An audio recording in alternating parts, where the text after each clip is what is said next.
Put on therefore, as the elect of the Most High, holy, beloved vows of mercy, kindness, humbleness of mind, meekness, long-suffering.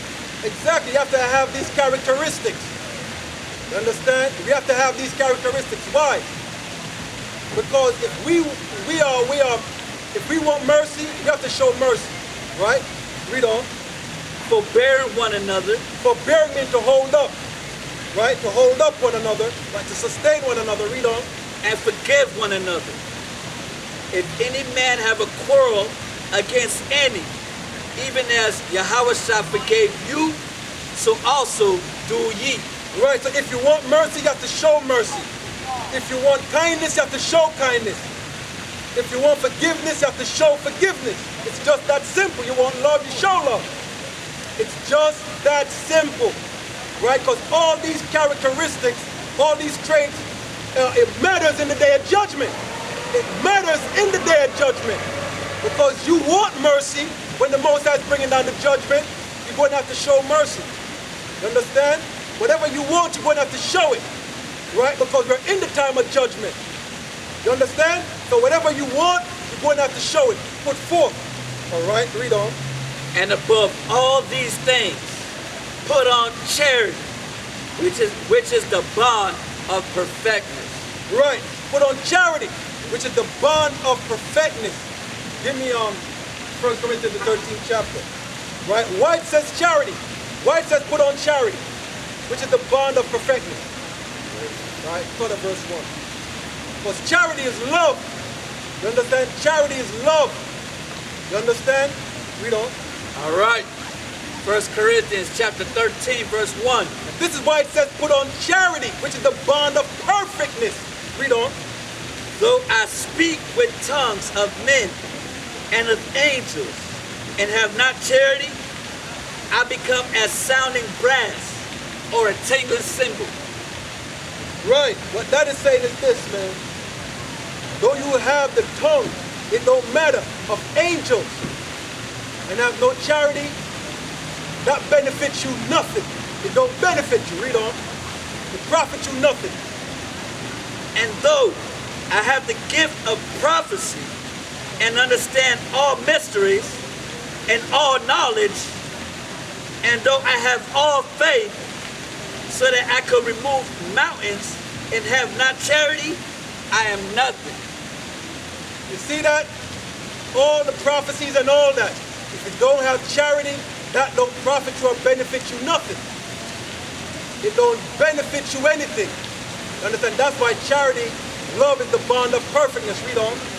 And though I bestow all my goods to feed the poor, and though I give my body to be burned and have not charity, it profits me nothing.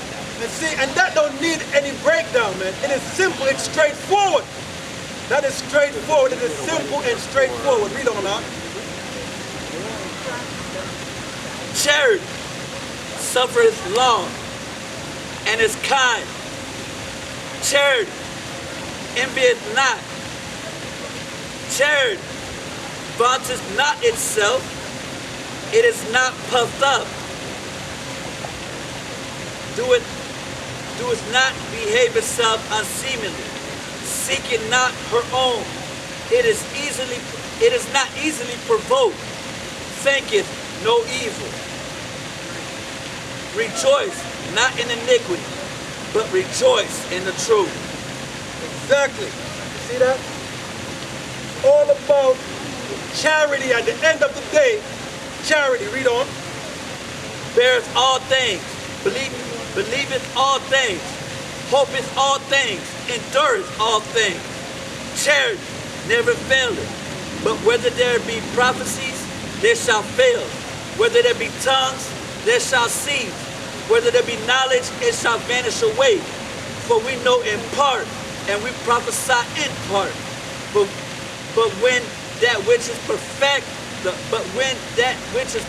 is come, then that which is in part shall be done away. Read on. When I was a child, I spoke as a child. I understood as a child. I thought as a child, but when I became a man, I put away my childish things. Right, you got to put away childish things. You understand? And deal like a man. You understand? You have to deal like a man. See that? Read on. Because you know what, Salakia, man? Because a lot of people, right, a lot of our people, they're still children, man. They're effeminate as well, right? Because of how they were raised. They're very emotional. A man is not emotional. You understand? A man is not emotional. That's how our people are. They're very emotional, man. You understand why? Because they were raised by single women. They take on that characteristic of the woman. Understand, and become emotional. You can't be like that. When you're a man, you got to put off all that, man, and deal as a man. Read on. For now, we see through a glass, darkly, but then face to face. Now I know in part, but then shall I know even as also I am known. And now abideth faith, hope, charity. These three, but the greatest of these is charity. Exactly, the greatest of these is charity. You understand? And that's what it's about at the end of the day. Right? The brother read, put on as the elect, bowels of mercy and compassion and all that. Because at the same time, in this time of judgment, if the Most High show us our mercy, we'll be rejoicing at that. We'll be thankful for it. You understand? So it's how you live your life as an Israelite that matters. It all matters because whatever you do is going to come right back at you. Right? Whatever you do is going to come right back at you. Give me true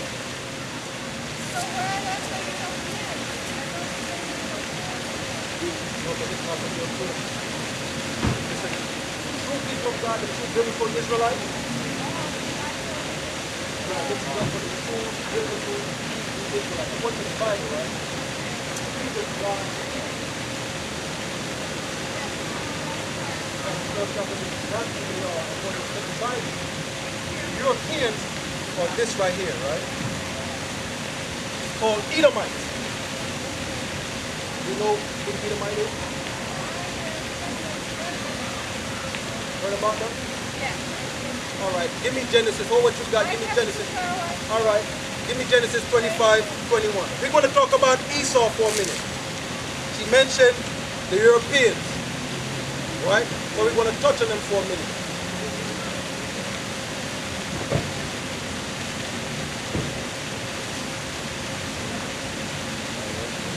Genesis 25:21. Genesis chapter 25, verse 21. And Isaac entreated the Lord for his wife, because she was barren, and the Lord was entreated of him. And Rebekah his wife conceived, and the children struggled together within her. And she said, if it be so, why am I thus? Right, if it be so, because Rebekah was pregnant, right, and she got twins in her womb, right, and they were fighting in the womb, they were struggling in the womb. Read on. And she went to inquire of the Lord, and the Lord said unto her, 2 nations are in thy womb. 2 nations are in her womb, so those twin babies are going to grow to be nations. Right? Read on. And 2 manner of people shall be separated from thy bowels. Right, so these 2 nations are going to be separated. They're not going to be together, they're going to be separated. Remember, 2 nations, read on. And the one people shall be stronger than the other people. And one nation is going to be stronger than the other nation. Read on. And the elder shall serve the younger. And the one that is born first, which is Esau, which is the Edomites, right? They're going to be a servant or a slave to Jacob, his brother. Read on. And when her days to be delivered were fulfilled, behold, there were twins in her womb. See, 2 babies. So that these 2 babies are going to be 2 nations. Read on. And the first came out red, all over like a hairy garment. The first came out red. The so-called white man, his complexion is not white. That is not his complexion. His complexion is red. When you do anatomy and physiology, they tell you the complexion is reddish. When they get aroused, they become reddish. Right? If they laugh too hard, if they get in a fight, they get reddish. Read on. And they call his name Esau. Esau.